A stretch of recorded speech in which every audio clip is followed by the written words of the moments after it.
யாரும் யாருக்கும் ஆறுதல் சொல்ல முடியாத ஒரு சோகம் நிகழ்ந்திருக்கிறது.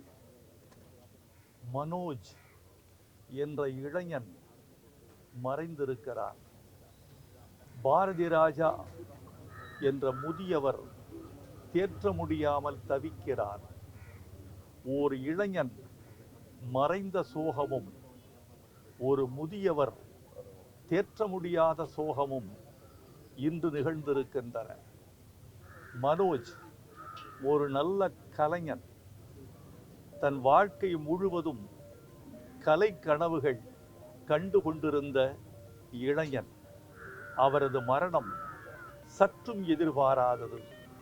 பாரதி ராஜாவின் பாதி உயிராக திகழ்ந்த மனோஜ் பாதி வயதிலேயே காலமாகிவிட்டது எங்களுக்கு கண்ணீரை தருகிறது. பாரதி ராஜாவின் சோகம் மிகப்பெரியது. மகனே, எனக்கு நீ கடமை செய்ய வேண்டிய கடன் இருக்க உனக்கு நான் கடமை செய்வதாக காலம் தண்டித்து விட்டதே என்ற சோகத்தில் அவர் துடிப்பதை என்னால் உணர முடிகிறது.